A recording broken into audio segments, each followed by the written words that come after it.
Hello दोस्तों, नमस्कार। आप सभी का स्वागत हमारे channel Hindi GS practice class by Hemlata में। तो आज हम लोग क्या पढ़ेंगे। आज हम लोग पढ़ रहे हैं हिंदी में। कबीरदास चल रहा है तो भक्ति काल से क्या शुरुआत होती है। तो कबीरदास को मैंने उनका जन्म स्थान और सब कुछ बता दिया है। तो उसी के आगे आज रचनाओं से कंटिन्यू करते हैं कि इनकी लोकोक्तियाँ कौन सी हैं, रचनाएँ कौन सी हैं, कब इन्हें क्या कहा गया। तो चलिए आइए देखते हैं इसको। तो हिंदी साहित्य हेडिंग डाल लीजिए, हिंदी साहित्य लीजिए। और इसमें टीजीटी पीजीटी के लिए विशेष प्रश्न है, एलटी ग्रेड और सब चीज़ के लिए है। तो मतलब कहाँ से रचनाओं में कहाँ से क्या प्रश्न बनते हैं, तो आप लोग इसको नोट्स ज़रूर बना लीजिएगा। तो नोट्स बना के पढ़ने में ज़्यादा आसानी रहती है। तो कबीरदास पढ़ लीजिए, हेडिंग डाल लीजिए। लोकोक्तियाँ हेडिंग डालिए। फिर पहले लोकोक्तियाँ, लोकोक्तियों में इनके बारे में क्या कहा जाता है। क्या कहा जाता है। संवत 1575 कियो मगहर को गौन, मगहर को गौन कह रहा है। संवत 7575 कियो मगहर के गौन को गौन। मगहर कहाँ था। तो मगहर पहले कहाँ था।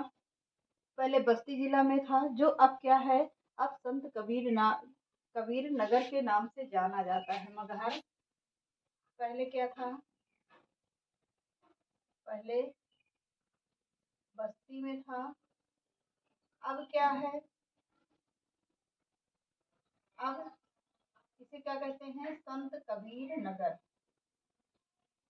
संत कबीर नगर के नाम से जाना जाता। पहले क्या था, वर्तमान में है ये, वर्तमान में किस नाम से जाना जाता है, तो संत कबीर नगर के नाम से जाना जाता है। पहले क्या था, बस्ती था। मगहर को क्या कहते थे, पहले बस्ती, मगहर पर बस्ती में था। अब क्या है, संत कबीर नगर वर्तमान में है।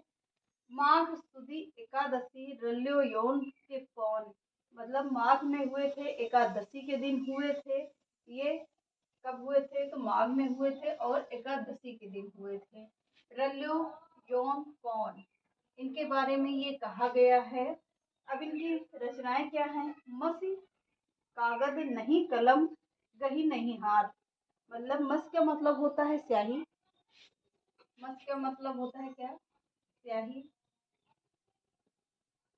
कागज का मतलब होता है कागज, कागज। मस का मतलब होता है स्याही और कागज का मतलब होता है क्या, कागज। मस कागज नहीं कलम गही नहीं हाथ, मतलब कहते हैं कागज को इन्होंने छुआ भी नहीं है और पेन को हाथ में भी नहीं उठाया है। और कैसे ये इनकी रचनाएं कैसे हो गई थी, मतलब इनके बारे में ये कहा गया था कि ये पढ़े लिखे बिल्कुल भी नहीं थे। कबीरदास बिल्कुल भी पढ़े लिखे नहीं थे। इनके बारे में फिर भी इनकी रचनाओं मानी जाती है कौन सी, सबसे महत्वपूर्ण रचना है क्या, बीजक। बीजक सबसे पहली रचना है, किसकी मानी जाती है, कबीरदास की है। संग्रहकर्ता किसी की कहा जाता है, तो धर्मदास को कहा जाता है। इन्होंने संग्रहकर्ता किसकी है, तो यह बीजक, मतलब बीजक किसकी है, तो रचनाकार कौन होंगे, कबीरदास होंगे। और संग्रहकर्ता कौन है, तो धर्मदास हैं। कवि बीजक के रचनाकार कबीरदास को माना जाता है, या इन्होंने ही लिखा है। संग्रहकर्ता धर्मदास हैं। और बीजक के संग्रहकर्ता कौन है, संग्रहकर्ता कौन है, तो धर्मदास को माना जाता है। इसके 3 भाग हैं। कितने भाग हैं, बीजक के 3 भाग हैं, साखी, शब्द और रामायणी। साखी में क्या है, दोहे हैं। साखी में क्या है, तो दोहों में संग्रह है इसका, दोहा में है साखी। भाषा कौन सी है, राजस्थानी है, पंजाबी है और मिश्रित खड़ी बोली है। कौन सी है साखी में, तो दोहा में है। भाषा कौन सी है, राजस्थानी है, पंजाबी है और मिश्रित खड़ी बोली है। शब्द में क्या है, तो शब्द में एक गेय पद है, यानी कि गाने वाला पद क्या है, शब्द में है। रामायणी में क्या है, कबीर के रहस्य एवं दार्शनिक विचार। रामायणी में क्या है, रहस्य एवं दार्शनिक विचार है। किसमें, तो रामायणी में है। ये दोनों रामायणी के भाग हैं, रामायणी के हैं। तो फिर से देख लेते हैं। संवत 1575 क्यों मगहर को गौन। मगहर का मतलब होता था, पहले क्या था, ये पहले बस्ती था, अब संत कबीर नगर के नाम से जाना जाता है।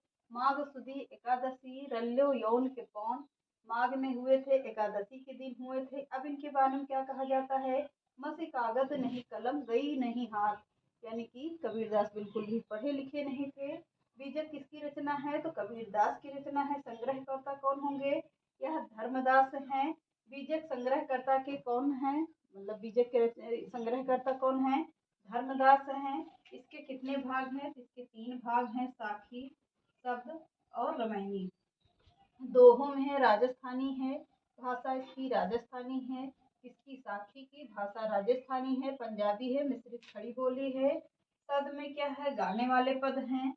रामायणी में क्या है, इसमें पूर्वीपन और ब्रज भाषा का प्रभाव पड़ा है। इसमें रामायणी में पूर्वीपन और ब्रज भाषा का प्रभाव है। कबीर के रहस्यवादी एवं दार्शनिक विचार किसमें है, तो रामायणी में है। तो चलिए इतना हो गया होगा, स्क्रीनशॉट भी ले लीजिए, आगे बढ़ते हैं। हो गया होगा।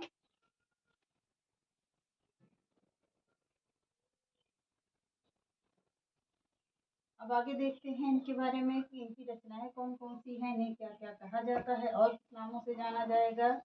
इसे तो कबीरदास जी को। तो कबीरदास रामायणी में क्या है, दोहों का छंद है। इसे क्या कहा जाता है रामायणी में, रामायणी क्या है, दोहे हैं। और दोहे, दोहा चौपाई छंद में है। दोहा चौपाई छंद है। दोहा चौपाई और छंद है, इसमें रामायणी में है। तो अगला देखते हैं अन्य तथ्य इनके बारे में। अन्य तथ्य हेडिंग डाल लीजिए, फिर लिखते हैं अन्य तथ्य। इन्हें क्या क्या कहा जाता है, क्या कहा जाता है। गुरु ग्रंथ साहब में कबीरदास के, गुरु ग्रंथ साहब में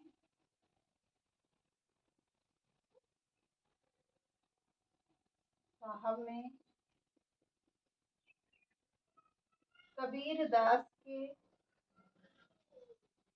कबीरदास के कितने हैं, तो 471 पद, 471 पद किसमें हैं, गुरु ग्रंथ साहब में शामिल हैं,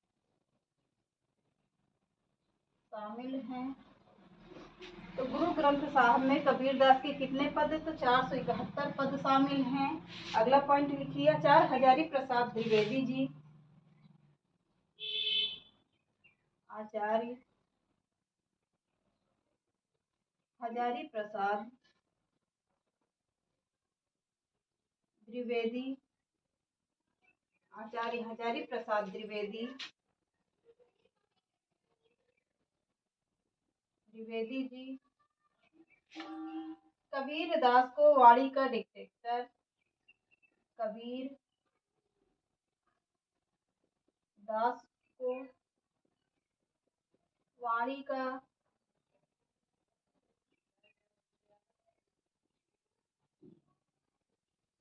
का डिक्टेटर क्या कहा है, डिक्टेटर कहा है, डिक्टेटर कहा है। डिक्टेटर का अर्थ क्या होता है, तो वाणी का डिक्टेटर यानी वाणी का बादशाह, यानी शब्दों का तानाशाह। डिक्टेटर का अर्थ क्या होता है, शब्दों का तानाशाह,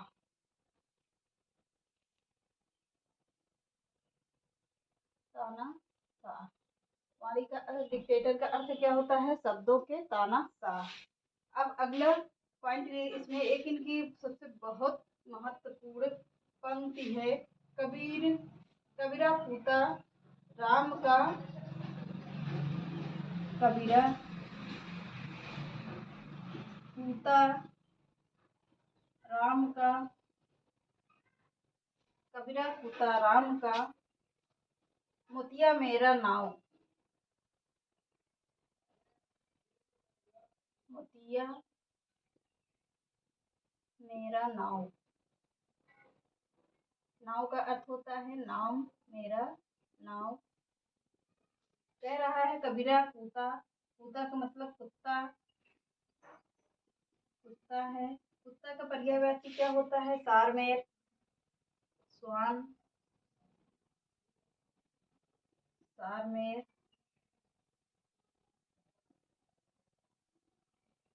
स्वान। और क्या कहा जाता है कुत्ते का? कुक्कुर,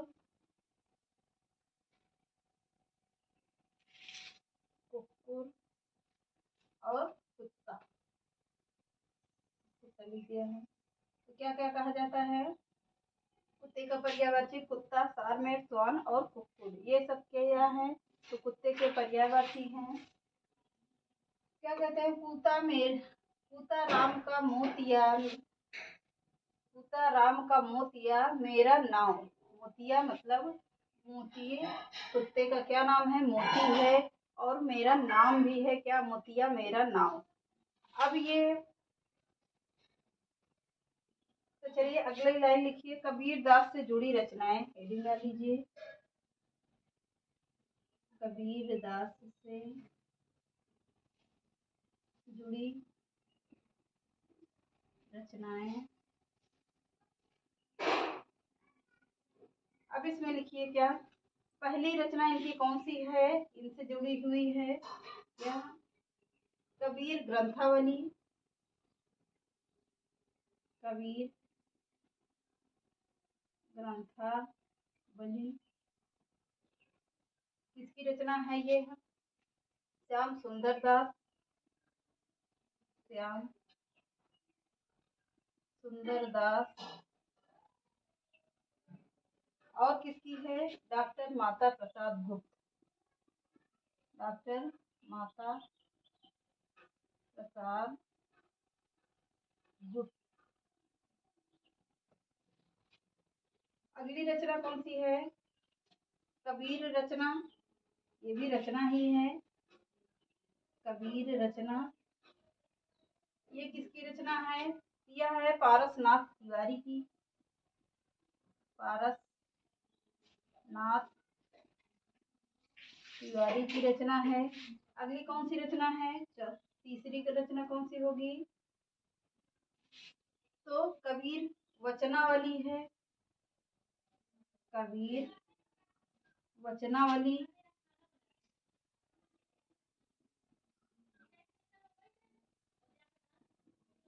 कबीर वचनावली किसकी है? हजारी प्रसाद द्विवेदी की है, हजारी प्रसाद द्विवेदी की रचना है ये। चौथी रचना कौन सी है? तो चौथी रचना किसकी है? संत कबीर, किसकी रचना है ये? संत कबीर, ये रचना का नाम है। यह किसकी रचना है? हरियोध, हरियोध, अयोध्या सिंह हरियोध की रचना है ये, अयोध्या सिंह हरियोध इनका उपनाम था, हरियोध क्या है? इनका उपनाम है।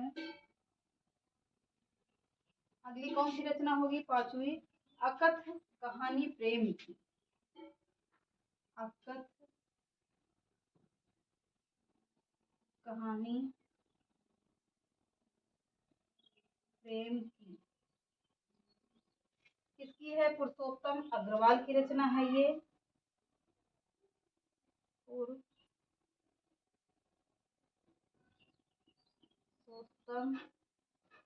अग्रवाल। कौन है? पुरुषोत्तम अग्रवाल की रचना है ये। अगली रचना कौन है? कबीर बाज भी कपोत पपीहा भी, इसकी रचना है। तो चलिए इसको लिख लीजिए, फिर आगे बढ़ते हैं। तो क्या है? हजारी प्रसाद द्विवेदी जी कबीर दास को वाणी का डिक्टेटर यानी शब्दों का तानाशाह कहते हैं। अब फिर यहाँ से देखते हैं, दोनों हो गया होगा। कबीर दास से जुड़ी रचनाएं, कबीर ग्रंथावली जिसकी है श्याम सुंदर दास की है और माता प्रसाद गुप्त की है। कबीर रचना किसकी है? पारसनाथ तिवारी की है। कबीर रचनावली किसकी है? तो हजारी प्रसाद द्विवेदी की रचना है। संत कबीर रचना किसकी है? अयोध्या सिंह हरिऔध की रचना है। अकथ कहानी प्रेम की पुरुषोत्तम अग्रवाल की रचना है। अब आगे किसकी होगी? कबीर बाज भी कपोत पपीहा, यह रचना किसकी है?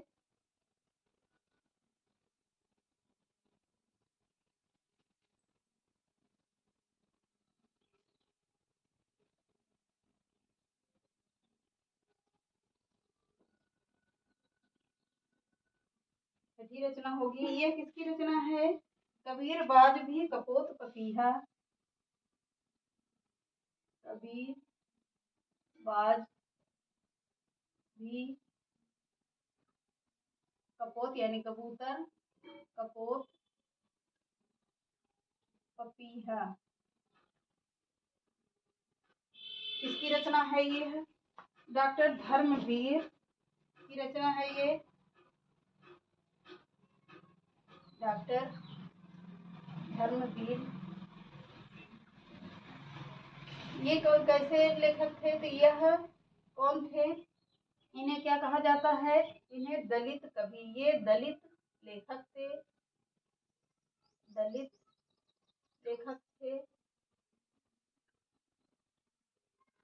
कैसे लेखक थे? तो ये दलित लेखक थे। कौन? डॉक्टर धर्मवीर। अब आगे कौन सी है रचना? कबीर और उनके आलोचक, सातवीं रचना है। ये भी उन्हीं की है। कबीर और उनके आलोचक, ये भी किसकी है? ये दोनों रचनाएं धर्मवीर की हैं। अगला देखते हैं। आगे देखिए, अब पॉइंट करके लिख लीजिए। अब इनकी रचनाएं हो गई। कितनी हुई? 7 रचनाएं हो गई, जो किससे संबंधित है? कबीरदास से संबंधित हैं। अब डॉक्टर राम स्वरूप चतुर्वेदी ने कबीर को भाषा का पहला बड़ा कवि कहा है। पॉइंट करके लिखिए। डॉक्टर राम स्वरूप चतुर्वेदी ने कबीर को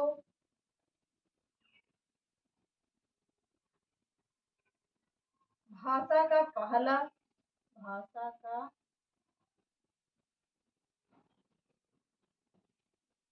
बड़ा कवि कहा है। पहला बड़ा कवि कहा है। कबीर दास की भाषा कैसी थी? अब हेडिंग डाल लीजिए। कबीर दास की भाषा बहुत ही महत्वपूर्ण लाइन है, तो यहाँ से प्रश्न बनता है। तो कबीरदास की भाषा कैसी थी? तो कबीरदास की भाषा सदुक्कड़ी माना जाता है। आचार्य रामचंद्र शुक्ल के अनुसार, आचार्य रामचंद्र शुक्ल के अनुसार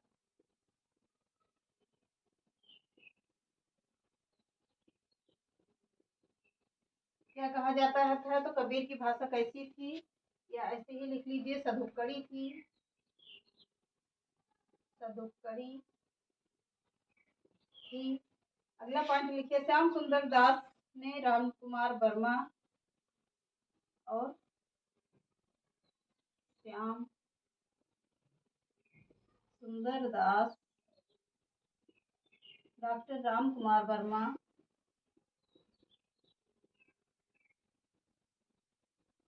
राम कुमार वर्मा ने इन्हें क्या कहा है? इन्हें और एक लोग और थे। कौन थे? तो गोविंद त्रिगुण रायक थे। गोविंद त्रिगुण रायक। इन्होंने क्या कहा है? इन तीनों लोगों ने क्या कहा है? इन तीनों लोगों ने क्या कहा है? पंचमेल खिचड़ी कहा है।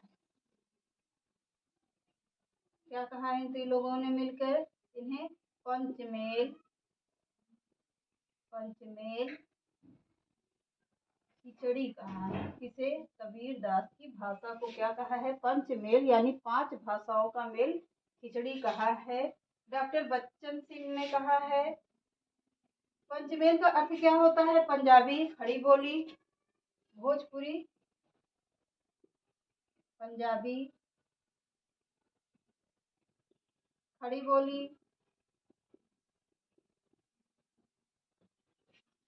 और क्या कहा है? बंगला, बंगला भाषा। और कौन सी भाषा थी? भोजपुरी, भोजपुरी। पंचमेल में कौन कौन सी भाषा आएंगी? पंजाबी, खड़ी बोली आई, बंगला आया, भोजपुरी आया, और राजस्थानी भी थी शायद इसी में।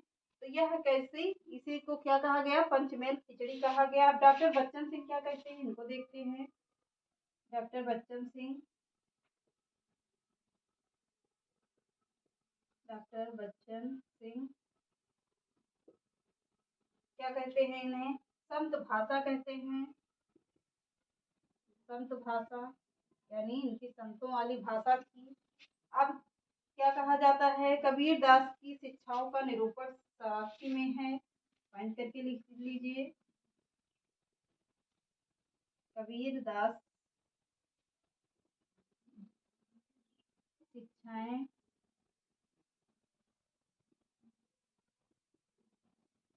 शिक्षाओं का निरूपण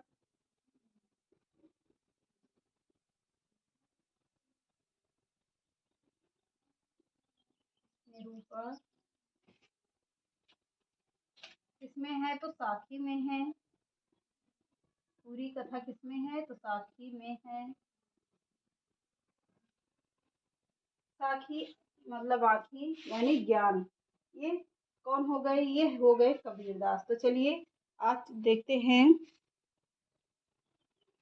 आज पूरे कबीरदास को हमने खत्म कर दिया। तो चलिए आज के सेशन यहीं समाप्त करते हैं। चैनल पसंद आए तो लाइक करिए, सब्सक्राइब करिए, ज़्यादा से ज़्यादा लोगों को शेयर करिए। नमस्कार।